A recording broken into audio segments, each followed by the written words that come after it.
Oi, pessoal. Hoje a gente vai falar sobre espectroscopia, tá? Em continuação, aquela parte de modelos atômicos que a gente viu na última aula.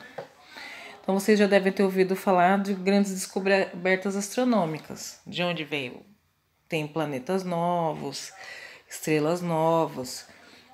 Como que é possível saber a composição de um planeta novo, tá? A estrutura de um objeto celeste? Como que a gente descobre isso estando tão longe desses lugares? Tá? Os astrônomos, eles estudam o céu por meio da luz. E se o corpo emite luz, a gente consegue tirar várias informações desses astros, tá?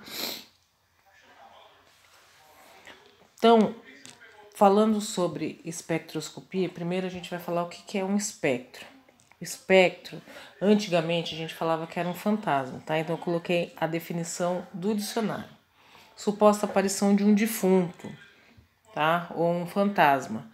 Mas no âmbito científico a gente tem uma outra definição. E a definição mais fácil para a gente é falar sobre a luz. O espectro vai descrever a característica de cada objeto através da luz, tá?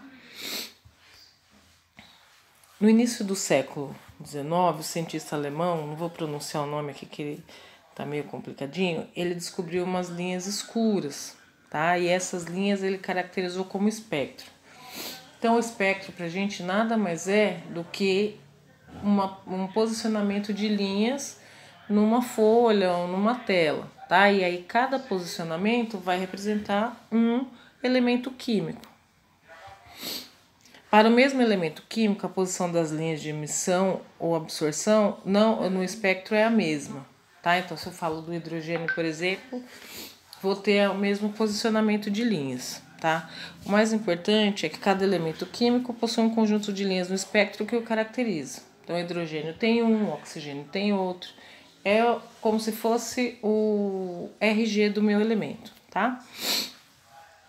O espectro, em geral, constitui de uma diferente série de linhas para um determinado elemento. Então, a primeira vez que pensou-se em espectro foi em 1885. Tá? Então, já é uma ciência que já é estudada há algum tempo. Então, aqui eu dei um exemplo para vocês de espectro contínuo. Uma lâmpada, tem o prisma aqui, e aí ele vai decompor, ó, o espectro contínuo nas linhas do arco-íris, tá? Então, toda vez que eu decomponho a luz branca, eu tenho as 7 cores do arco-íris aí, tá? Se vocês observarem, tem uma divisão entre cada cor aí, são essas as linhas. Tem uma diferença entre o espectro de emissão e o espectro de absorção, tá? No espectro de emissão, a minha substância ela vai estar quente. E aí eu consigo ver as linhas bem definidas aqui, tá? No espectro de absorção, a minha substância vai estar fria. E aí eu consigo ver, além das linhas, eu consigo ver as cores, tá? Veja que o posicionamento das linhas é o mesmo. A diferença é que no de absorção eu vejo as linhas mais características, tá? O que acontece? No espectro de emissão, eu vejo que o elétron vai passar do nível 2 para o nível 3, tá? Do nível mais baixo para um nível mais alto. No espectro de absorção, ele vai passar do nível 2 para o nível 4. Quando ele volta, ele devolve essa energia que ele passou.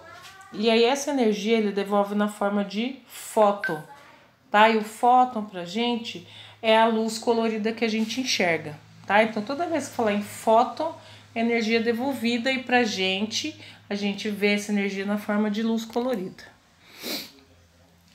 Aí o Kirchhoff, ele tirou algumas leis desses espectros para ficar mais fácil para a gente entender, tá? Então, um corpo opaco muito quente, sólido, líquido, gasoso, emite espectro contínuo. Um gás transparente muito quente produz um espectro de linhas brilhantes de emissão. O número e a posição dessas linhas dependem dos elementos químicos, tá? Então, cada elemento químico tem uma característica. Se o espectro contínuo emitido por um corpo quente passar por um gás a uma temperatura mais baixa, a presença do gás frio vai surgir linhas escuras, que é a absorção, tá? Que foi que a gente viu a diferença do espectro de emissão e absorção. O número e a posição das linhas, de novo, depende dos elementos químicos presentes no gás, tá? Aí ele vai falar lá do modelo de Bohr que a gente viu lá na primeira aula, tá? No modelo atômico de Bohr, os elétrons, ao serem excitados, então quando ele vai passar de um nível para outro, ele absorve uma quantidade de energia. E aí, ao retornar aos níveis de energia menor, liberam energia na forma de luz, que é o que eu falei das luzes coloridas, tá? Como a cor da luz emitida depende da energia entre os níveis envolvidos na transição, é como se essa diferença varia de elemento para elemento. Então, por exemplo, se é o cobre é azul, se é o níquel é verde, se é o sódio é laranja. Cada substância vai ter a sua cor. E aí, pessoal, para a próxima aula a gente vai fazer uma experiência, aí tem os materiais aqui, tá? Vocês providenciem e aí para a próxima aula a gente vai fazer o experimento online, tá bom?